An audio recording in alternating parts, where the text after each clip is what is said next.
What's up, you guys? Zoeb here from OneGlanceTrader.com, and welcome to episode 13 of my eToro copy trading journal. Now, this journal is a behind the scenes look into copy trading on eToro. So, what that means is I don't place any of my own trades, I invest my money into traders who then place trades on their own platform, and I copy their trades. And I started back in November 2020 with $1,000 copying 5 different copy traders, and now I've invested nearly up to 4 grand and now copying 10 different traders.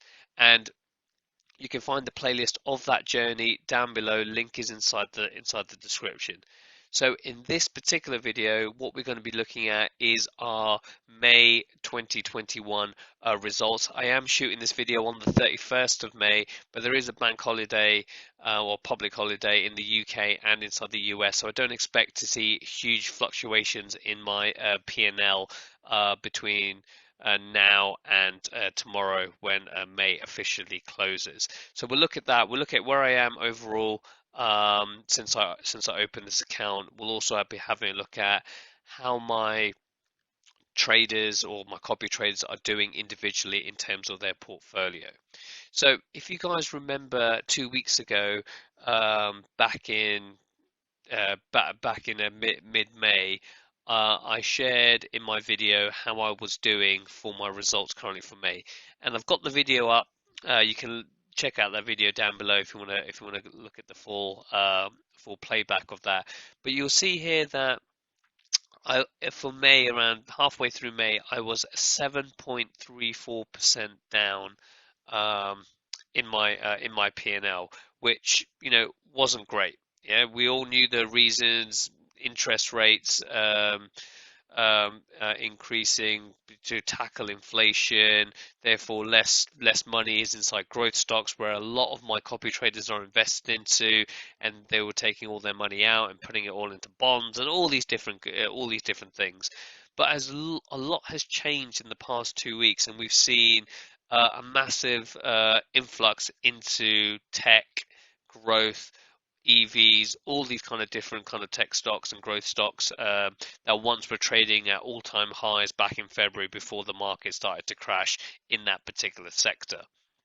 And if we fast forward now to today, you can see that from that minus 7.34%, I've kind of gained all of that back, and we are at for May, sorry, 0.01%. So technically, as it stands at the moment, if it all else being equal, I will end up as a green month for May, which will then only still leave one red month for which was last month inside March. But a lot can change between now and kind of when the market officially closes, and then May's thing is over. But I wanted to kind of get this video out today, so you can kind of see the kind of play that we had in the last couple of weeks to gain 7% back inside my account within a short space of time. You can just see how much has changed inside that particular market. So where does that leave me kind of overall inside my live P&L? So live here, we are at $93.55. So I think in the last video, we were around $15, $13, $14, $15. So you can see the amount of gain that I've made in that short space of time overall. These aren't my all-time highs. My all-time highs were around the 200 to 220 mark back in January, February time. So I have gone down. I've given back a lot of my profits.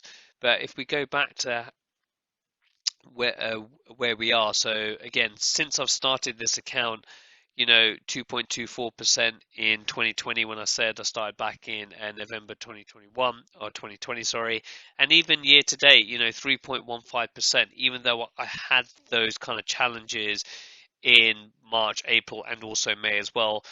You can see that in April I turned it around, and in May we also turned it around. Fingers crossed that we end up green overall. So at the moment, I'm not too concerned with where we are in terms of the kind of P&L. We're still in profit, which is great, and I'll go on to shortly in terms of what the next steps are for this particular trading account. So if we have a look now at my risk score, I'm still fairly low at 4. If you look at some of the some of the other traders out there in the six, sevens, and eights. I'm green, so I'm still technically quote unquote safe. But you guys know I don't really look at this kind of risk score when I'm looking at traders or copy traders to invest in, and that's mainly down to I'm looking at this for a long-term play. I'm not looking to go and scout the market with 4 grand and come out and then go invest into something else. In terms of my copiers, again, yeah, I think the highest was about 6, 7, and obviously that's gone down as my P&L has kind of decreased slightly. But at the end of the day, I'm not looking at copy traders. But great if you are copying me, and the 2 people that have stuck by me during this time as well. I appreciate you guys in terms of that. But again, if you guys want to copy me, links down below if you want to go check out check out my actual live account. So in terms of trades, this says 10 because I've only placed 10 quote unquote trades on the account, i.e. invested into 10 copy traders, and those 10 copy traders have placed hundreds of trades behind the scenes. So the way the eToro platform works, every time I hit the trade button, it records a trade, and because I'm only trading into copy traders, I've only done that 10 times. So that's what basically that means there. But it's a false representation because I have technically placed a lot of trades on a lot of companies, but I'm not the one physically pressing the trade button, which is why it's not showing up over here. And again, as I said, I'm 100% into people or copy traders, whereas if you look at, and we'll look at an example in a second of my copy traders, they're investing themselves, but some of them also invest in other copy traders, but it's a very small fraction of their overall kind of account. So in terms of my traders, these are just the frequently traded. It doesn't really make a difference. I've only placed 1 trade inside them, and these were the last trades I kind of made. So and the additional stats here, again, it's a very false view of the world because I am placing, a few trades every single day with all my copy traders, but because I've physically only placed 10 trades, that's why my trade per week average is really low and my holding time is 5 months, because that's how long I've kind of been on the platform and all these kind of different things. So don't really need to pay too much attention to that. So if we have a look at my portfolio, in terms of, let's sort by kind of P&L. I think what I can do is, I think I've got another one that has a bigger range here. Yeah, I think this is easier to see. So you can see here that Jay, for those who've been following me, out of the around 4 grand, 1,000 is with Jay. He's probably one of the most popular copy traders, the most kind of copied trader on there, and again, he's still running away with it with just under 10%. He was in the 14-15%, but again, he's also been hit with the kind of downturn inside the market over recent months. So again, I'm not going to go through all of these guys because again, I've spoken to them quite a lot. The ones that I want to focus on is my new trader inside episode 12. In the last episode, I invested I think it was around 500, just over $500 into Robert John Reynolds. If I have a look at his section there, as you can see, I've only invested $19 into him. So even though he's technically down by 21 cents, he's not a lot of my capital has been invested, because as you guys know, I don't copy open trades. So when I copy a trader, if they've already got like 20 trades open, if I click copy trades, I will then already invest or start trading those ones there. But I don't click open trades, and I've spoken about it a number of times on this thing because of various reasons, which I'm not going to go into inside this video. If you guys want to know, comment down below, and then I can answer those of those reasons if you are new. So overall, with that, one thing that's quite interesting is Copy Arc Invest. Federico, who copies Kathy Wood's Copy Arc Invest portfolio, that smashed it at the latter end of 2020 and early 2021, but for obvious reasons has massively dropped. So he's actually regained quite a bit of his portfolio over the last couple of weeks. I think it was like -11, -12.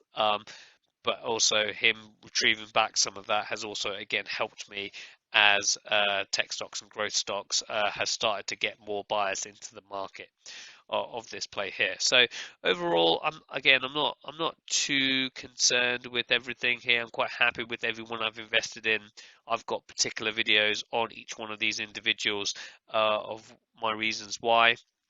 But like I said, overall, I am up in profit. For me, just using the copy trading kind of search tool, and again, I've got a video on that in terms of how I go about finding copy traders.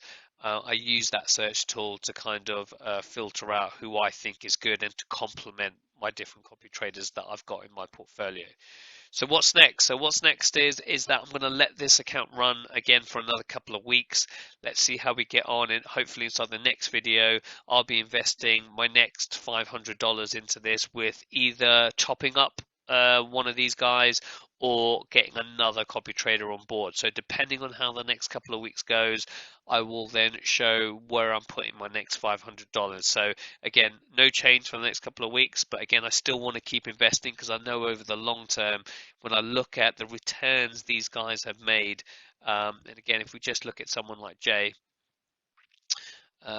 for example, we go into his stats. You know, 52% when he's got showing more as well. So let's have a look at it all. So, you know, 40, 75, 340. Okay, didn't have a great year in 2018, but 52, 103, and 14.71% so far um, this year. Insane amount of return with them. And as you can see, look, you can see here that you couldn't invest in him when you were at this point. Things was around January time because he reached the maximum amount of investors he could have.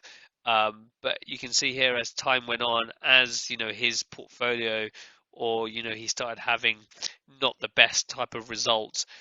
People move on to the next person. But if you understand the market, if you understand the reasons why his portfolio has gone down, you'll notice that a lot of other people's portfolios have gone down. So there's no reason to panic here. If you're in this for the long term, I still want to be in Jay, because Jay over the long term, as you can see here, is producing exceptional results. So overall, I'm not really that concerned with kind of Jay's performance, because my overall portfolio has gone down and I understand the reasons why the market has gone down as well.